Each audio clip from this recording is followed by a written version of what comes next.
Hi, നമ്മുടെ പുതിയൊരു വീഡിയോയിലേക്ക് എല്ലാവർക്കും സ്വാഗതം. ഇന്ന് എല്ലാവരും നേരം വൈകിട്ടാണ് എണീച്ച്. ഞായറാഴ്ച ആയതുകൊണ്ട് ആർക്കും എവിടെയും പോകണ്ടല്ലോ. കുഞ്ഞപ്പന് സ്കൂളിൽ, അച്ഛന് പണിക്ക് പോകണ്ട, അങ്ങനെയെല്ലാം ആയതുകൊണ്ട് നേരം വൈകിട്ടാണ് എണീച്ചത്. അങ്ങനെ ഞാൻ രാവിലെ തന്നെ ദോശക്ക് അരിയെല്ലാം അരച്ച് ദോശ ചൂടേണ്ട പരിപാടിയിൽ വന്നിങ്ങനെ ഇരുന്നിട്ടുള്ളത്. അത് കണ്ടിട്ട് കുഞ്ഞാപ്പും വന്ന് അടുത്ത് തന്നെ ഇരുന്നിട്ടുണ്ട്. ദോശ ചൂടുന്നതിനനുസരിച്ച് ചൂടോടെ തിന്നാൻ നല്ല രസമായിരിക്കും. കുഞ്ഞാപ്പന് അങ്ങനെ തിന്നാൻ ഇഷ്ടമാണ്. എപ്പം വന്നിങ്ങനെ ഇരിക്കും. അതുപോലെ തന്നെ കുഞ്ഞാപ്പു വന്ന് ദോശ തിന്നുന്ന പരിപാടിയിലാണ് ഉള്ളത്.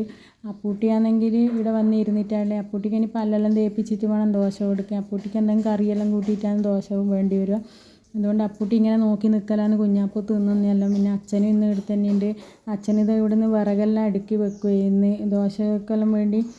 നേരിയ വിറക് കിട്ടിയാൽ നല്ല ദോശയെല്ലാം ചൂടുക. അധികം ചൂടോടെ ആകുമ്പോൾ നമുക്കത് ചുട്ടിട്ട് കിട്ടൂല. അതുകൊണ്ട് അച്ഛൻ അതിനനുസരിച്ചിട്ട് വിറകെല്ലാം പീസാക്കിയിട്ട് അടുക്കി വെച്ചിരുന്നാണ്. കുഞ്ഞാപ്പു ഇതാ ദോശ എന്ന പരിപാടിയിൽ തന്നെ. അപ്പൂട്ടി ഇതെല്ലാം നോക്കി ഇങ്ങനെ നിൽക്കുകയും ചെയ്യുന്നുണ്ട്. എന്നാൽ പിന്നെ നമ്മളെ വീഡിയോ നിങ്ങൾക്ക് എല്ലാവർക്കും ഇഷ്ടമായിട്ടുണ്ടെങ്കിൽ ലൈക്ക് ചെയ്യുക, ഷെയർ ചെയ്യുക, സബ്സ്ക്രൈബ് ചെയ്യുക. അപ്പൂട്ടീനെ എല്ലാവരും സപ്പോർട്ട് ചെയ്യുക. നമ്മളെ വീഡിയോ എല്ലാവരും കാണണം.